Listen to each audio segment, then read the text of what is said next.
ماشاءاللہ، جزاک اللہ، بہت ہی احسن انداز میں بارگاہ خیر الانام صلی اللہ علیہ وسلم میں اپنی عقیدت کے پھول نچھاور فرما رہے تھے جناب محمد رضوان صاحب۔ عواوض وقار، جیسا کہ یہ پہلے بھی بتایا گیا کہ ہمارے آج کے اس پروگرام کا جو عنوان ہے وہ ہے صحابہ کرام رضوان اللہ علیہم اجمعین کی حضور نبی کریم صلی اللہ علیہ وسلم سے محبت اور عشق۔ صحابہ کرام رضوان اللہ علیہم اجمعین کو حضور نبی کریم صلی اللہ علیہ وسلم سے والہانہ عشق تھا،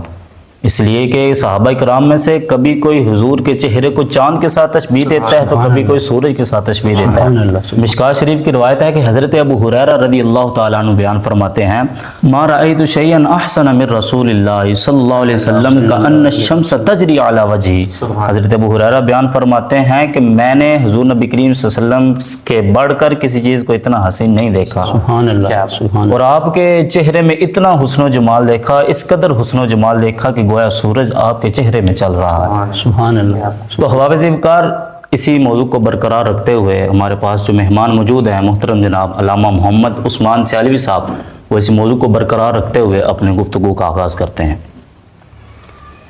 اعوذ باللہ من الشیطان الرجیم، بسم اللہ الرحمن الرحیم۔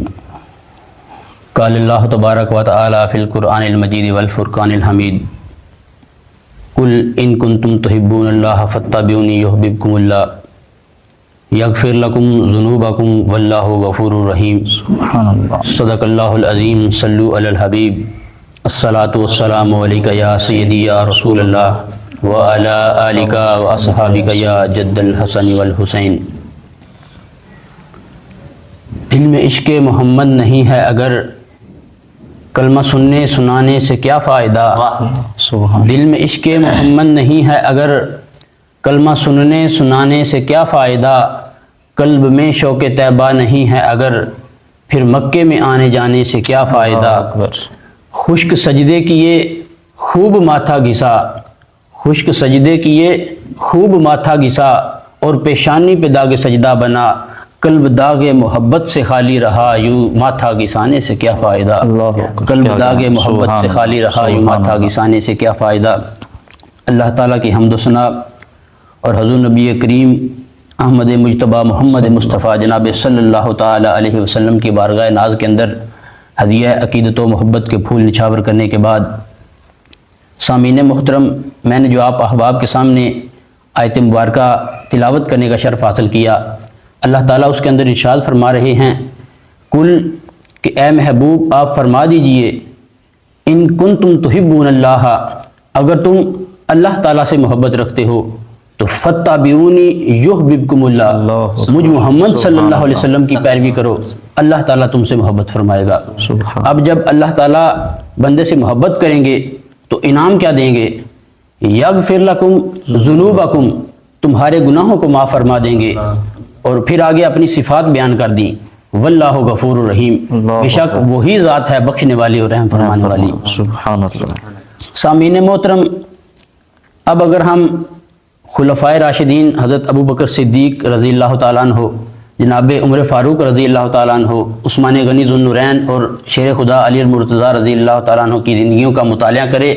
اور تمام صحابہ کی زندگیوں کو دیکھیں تو تمام صحابہ کرام نے حضور پاک صلی اللہ علیہ وسلم نے والہانہ عشق اور محبت کیا، اور آپ کی زندگیوں کا ہر پہلو، آپ کی زندگیوں کا ہر منٹ ہر سیکنڈ حضور کی محبت کے اندر مگن رہا۔ اور پھر اگر ہم دیکھیں کہ صحابہ کرام نے حضور پاک صلی اللہ علیہ وسلم کی محبت کے اندر کتنی سزائیں برداشت کی، کتنی مارے کھائیں، آپ پر کفار نے ظلم و ستم کیے، جبر کیا، لیکن اس کے باوجود بھی، اتنے ظلم و ستم سہنے کے باوجود بھی، وہ کفار آپ کے دل سے ذرا برابر بھی حضور کی محبت کو کم نہ کر سکے، بلکہ جتنی سزا وہ دیتے، مثال کے طور پر حضرت بلال تھے اور کتنے صحابہ کرام تھے جن پر تشدد کیا جاتا، آپ کے دلوں میں محبت کم کرنے کی بجائے جب وہ جتنی زیادہ سزا دیتے، صحابہ کرام کے دلوں میں حضور پاک صلی اللہ علیہ وسلم کی محبت اتنی زیادہ بڑھ جاتی۔ اللہ اکبر، قربان جائیں آپ کی ذات پر۔ اور اسی طرح عروہ بن مسعود کفار میں سے تھا اور کٹر کافر تھا، اور جب کفار نے اس کو بھیجا مسلمانوں کی طرف کہ جاؤ ذرا جائزہ لے کر آؤ کہ مسلمان جنگ کے لیے کس طرح تیاری کر رہے ہیں۔ اب آگے ذرا منظر دیکھیے، کہ جب عروہ بن مسعود گیا مسلمانوں کی طرف تو کیا دیکھتا ہے کہ حضور پاک صلی اللہ علیہ وسلم وضو فرما رہے ہیں اور صحابہ کرام آپ کے ارد گرد حلقہ بنا کے کھڑے ہوئے ہیں۔ جب وہ منظر دیکھتا ہے تو حیران رہ جاتا ہے اور دیکھتا ہے کہ حضور پاک وضو فرما رہے ہیں، اور جیسے ہی آپ کے جسم عطر سے پانی جدا ہوتا ہے صحابہ کرام اپنے ہاتھوں کو اس طرح آگے بڑھا کے کھڑے ہوتے ہیں اور آپ کے جسم عطر سے جدا ہونے والے پانی میں سے ایک قطرہ بھی زمین پر نہیں گرنے دیتے ہیں۔ عشق دیکھیے اور محبت کی انتہا دیکھیے، اور وہ جس صحابہ کرام کے ہاتھوں میں پانی آتا ہے وہ اس کو اپنے ہاتھوں کو ملتے ہیں اور مل کر اپنے چہرے پہ لگا لیتے ہیں تاکہ ہمارے حسن و جمال میں اور زیادہ اضافہ ہو جائے۔ اور بعض روایات کے اندر یہ بھی دیکھنے اور پڑھنے کو ملتا ہے کہ کیونکہ صحابہ کرام کی کثیر تعداد ہوتی تھی جن کو وہ پانی میسر نہیں آتا تھا، نہیں ملتا تھا، تو وہ پہلے صحابہ کرام کے ہاتھوں پر جا کر ہاتھ ملتے اور ان ہاتھوں کو اپنے منہ پر لگا لیتے تاکہ ہمارے حسن و جمال میں اور اضافہ ہو جائے۔ یہ عقیدت اور محبت تھی۔ اب جب عروہ بن مسعود نے یہ ماجرا دیکھا تو واپس جا کے اپنے جو کفار کا لشکر تھا ادھر جا کر اپنے سپہ سالاروں کو کہنے لگا کہ میں تو یہی کہتا ہوں کہ آپ جو ہم نے منصوبہ بنایا ہوا تھا مسلمانوں کے ساتھ جنگ کرنے کا اس کو ترک کر دیں۔ کفار سارے حیران رہ گئے اور پوچھنے لگے کیا ماجرا ہے، کیا وجہ ہے، تم کیوں انکار کر رہے ہو؟ کہتا ہے کہ میں نے اپنی زندگی کے اندر بڑے بڑے شاہ دیکھے، بڑے بڑے سلطان دیکھے، بڑے بڑے وزراء دیکھے، لیکن جتنی محبت مسلمان صحابہ اپنے نبی پاک صلی اللہ علیہ وسلم سے کرتے ہیں اتنی محبت میں نے کبھی کسی شاہ گدا کی نہیں دیکھی۔ اندازہ لگائیں، اللہ اکبر۔ اور پھر عروہ بن مسعود جو وہ جا کر کفار کو یہ کہنے لگا کہ آپ خود اندازہ لگاؤ کہ مسلمان صحابہ جو اپنے نبی کو ماننے والے ہیں وہ اگر اس آپ کے جسم عطر کے ساتھ مس ہونے والے پانی کا ایک قطرہ بھی نیچے نہیں گرنے دیتے تو اندازہ لگاؤ وہ آپ کے خون کا قطرہ زمین پر کیسے گرنے دیں گے۔ اتنی آپ کے ساتھ والہانہ محبت اور اتنا عشق تھا۔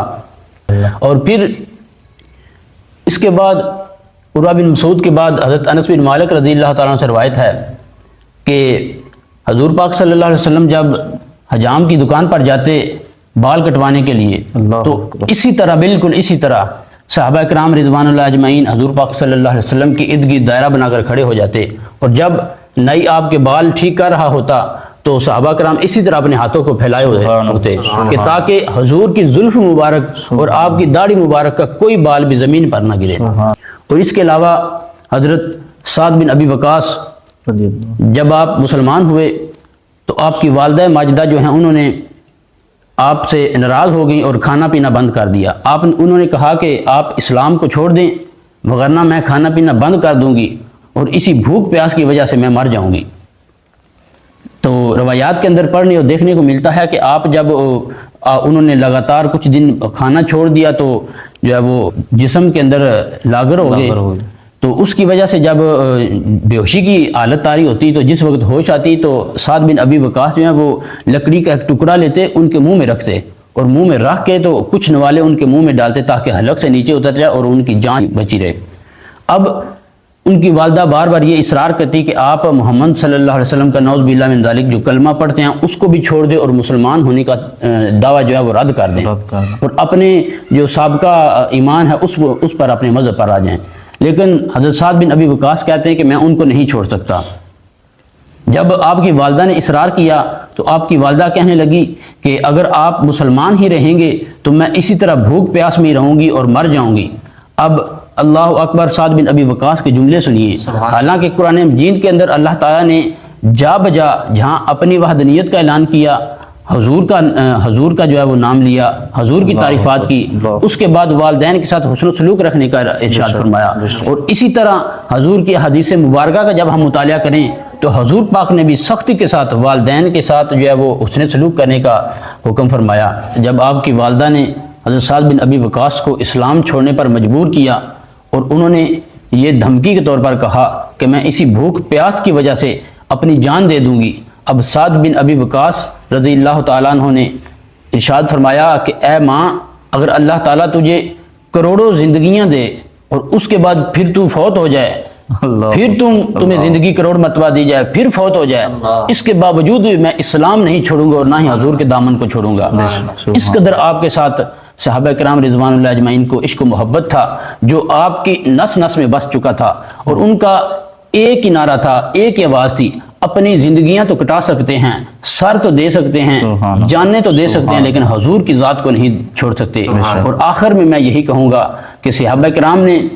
جب ناموس رسالت کی بات آئی تو آپ نے ڈٹ کر پہرا دیا، اپنی جانیں گنوا دی، اپنی اولادیں دے دی، اپنے بیوی بچے حتیٰ کہ والدین کو چھوڑ دیا، لیکن حضور کی ناموس پر اور ختم نبوت پر آنچ نہیں آنے دی۔ آخر میں یہی کہوں گا کہ صحابہ کرام نے ہمیں صرف یہی پیغام دیا کہ اپنا تو سادہ سا اصول دوستی ہے کوثر، اپنا تو سادہ سا اصول دوستی ہے کوثر، جو ان سے لا تعلق ہو ہمارا ہو نہیں سکتا۔ وما علینا الا البلاغ ماشاء اللہ، المبین۔ سبحان اللہ۔ محترم سامعین و ناظرین، آپ احباب کے سامنے محو گفتگو تھے ہمارے آج کے مہمان جناب محمد عثمان سیالوی صاحب۔ بہت ہی اعلیٰ انداز میں انہوں نے صحابہ کرام رضی اللہ تعالی عنہم کا عشق رسول صلی اللہ علیہ وسلم بیان کیا۔ اللہ کریم ان کو مزید برکتیں عطا فرمائے۔ اللہ رب العزت کی بارگاہ الوہیت میں یہی دعا ہے کہ اللہ کریم ہمیں بھی عشق حقیقی نصیب فرمائے۔ آمین۔ آمین۔